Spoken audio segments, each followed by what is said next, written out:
एक ऐसी दुनिया जो बाहर से तो बहुत चमकीली दिखती है, लेकिन जिसके अंधेरे कोनों में ना जाने कितनी जिंदगियां तबाह हो रही हैं। हम बात कर रहे हैं भारत में ऑनलाइन गेमिंग की दुनिया की।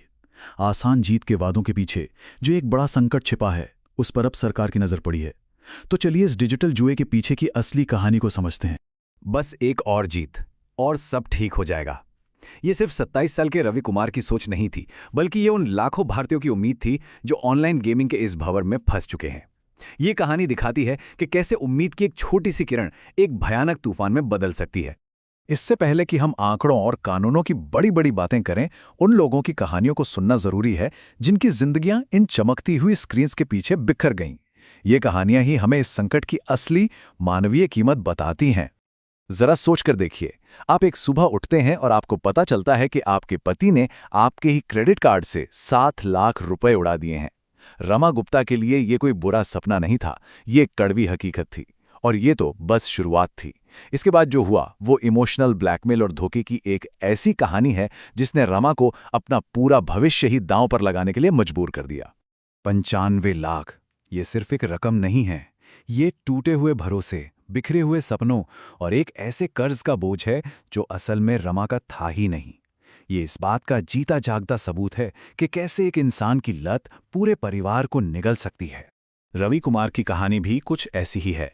40,000 रुपए की नौकरी करने वाला एक आम नौजवान जो बस जल्दी से अमीर बनना चाहता था। छोटे छोटे दांव कब बड़े बड़े कर्जों में बदल गए उसे खुद पता नहीं चला। वो हर बार यही सोचकर खेलता रहा कि अगली जीत सब कुछ बदल देगी, लेकिन वो जीत कभी आई ही नहीं। उसकी जगह दरवाजे पर रिकवरी एजेंट्स आ खड़े हुए। 12, एक या दो नहीं, पूरे 12 अलग अलग तरह के कर्ज। ये दिखाता है कि वो किस कदर बेबस हो चुका था। असल में ये एक ऐसा दलदल है जिससे बाहर निकलना लगभग नामुमकिन हो जाता है। आप हारते हैं, फिर और पैसे उधार लेते हैं और उस उधार को चुकाने के लिए फिर से खेलते हैं, और ये सिलसिला बस चलता ही रहता है। तो देखिए, रमा और रवि अकेले नहीं हैं। उनकी कहानियां तो बस एक झलक हैं उस बहुत बड़े संकट की जो धीरे धीरे पूरे देश को अपनी चपेट में ले रहा है। और जब आप इसके आंकड़े देखेंगे तो सच में हैरान रह जाएंगे। 45 करोड़, जी हाँ, 45 करोड़ लोग। ये भारत की आबादी का एक बहुत बहुत बड़ा हिस्सा है। ये दिखाता है कि ये समस्या अब कुछ गिने चुने लोगों या कुछ शहरों तक सीमित नहीं रही। ये एक राष्ट्रीय महामारी बन चुकी है जो हर घर में दस्तक दे रही है। और ये सिर्फ लोगों का निजी नुकसान नहीं है, ये पूरे देश की अर्थव्यवस्था पर एक गहरी चोट है। 87,000 करोड़ रुपए से भी ज्यादा। जरा सोचिए, इतना पैसा हर साल हमारी अर्थव्यवस्था से बस यूं ही बाहर जा रहा है, जिसका कोई हिसाब नहीं है। बात सिर्फ पैसे की नहीं है, बात समय की भी है। एक औसत गेमर हर साल लगभग 56 वर्किंग डेज, मतलब साल के लगभग 2 महीने इन गेम्स पर बर्बाद कर रहा है। ये हमारी राष्ट्रीय उत्पादकता के लिए एक बहुत बड़ा झटका है।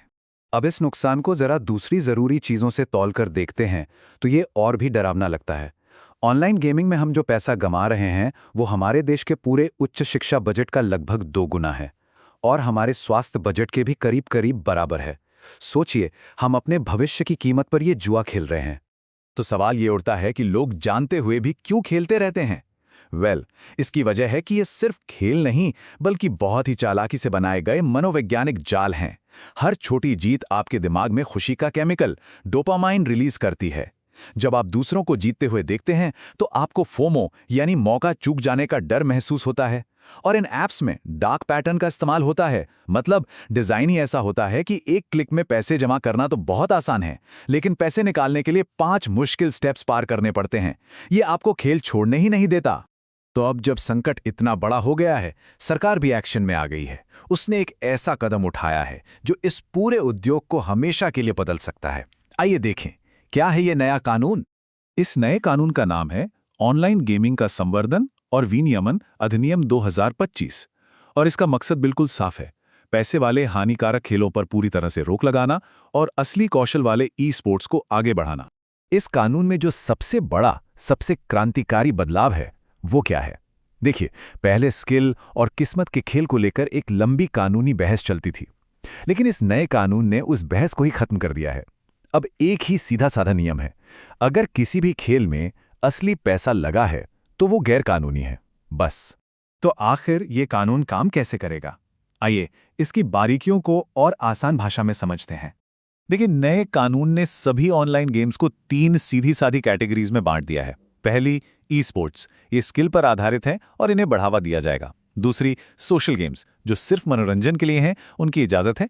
और तीसरी, मनी गेम्स, जहां असली पैसा लगता है और इन पर पूरी तरह से पाबंदी लगा दी गई है।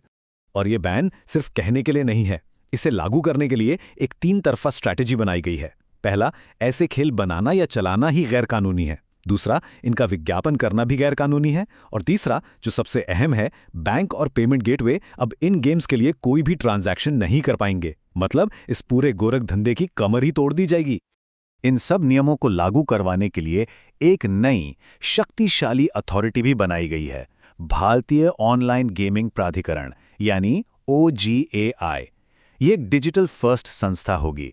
मतलब ये टेक्नोलॉजी की तेज रफ्तार से काम करेगी। ये तय करेगी कि कौन सा गेम कानूनी है, ई स्पोर्ट्स को रजिस्टर करेगी और सबसे जरूरी, खिलाड़ियों के हितों की रक्षा करेगी। साफ है, इस कानून का असर बहुत गहरा और दूर तक होने वाला है। ये सिर्फ इंडस्ट्री के लिए ही नहीं, बल्कि भारत में गेमिंग के पूरे भविष्य के लिए खेल के नियम ही बदल रहा है। और हाँ, सरकार इस मामले में कोई नरमी बरतने के मूड में बिल्कुल नहीं है। कानून तोड़ने वालों को 5 साल तक की जेल और 2 करोड़ रुपए तक का भारी जुर्माना हो सकता है। और ये एक ऐसा अपराध होगा जिसमें पुलिस बिना वारंट के गिरफ्तार कर सकती है और जमानत मिलना भी आसान नहीं होगा। लेकिन देखिए, कहानी का एक दूसरा पहलू भी है। ये कानून सिर्फ रोक टोक के बारे में नहीं है, इसका एक बहुत पॉजिटिव मकसद भी है। सरकार चाहती है कि भारत हानिकारक जुए से हटकर ई स्पोर्ट्स का एक ग्लोबल हब बने। ये एक ऐसी इंडस्ट्री है जो हमारे देश में पहले से ही लाखों लोगों को रोजगार दे रही है, और ये कानून उसे एक नई, सही और सुरक्षित दिशा देगा। तो भारत ने एक बड़ा दांव खेल दिया है। एक तरफ वो अपने नागरिकों को इस लत के जाल से बचाना चाहता है, और दूसरी तरफ एक नए सकारात्मक उद्योग को बढ़ावा भी देना चाहता है। लेकिन सवाल ये है कि क्या ये संतुलन बन पाएगा? क्या ये कानून वाकई में लोगों की रक्षा करेगा, या फिर इस करोड़ों के उद्योग को सिर्फ अंधेरे में, यानी कि अंडरग्राउंड धकेल देगा? इसका जवाब तो अब सिर्फ वक्त ही देगा।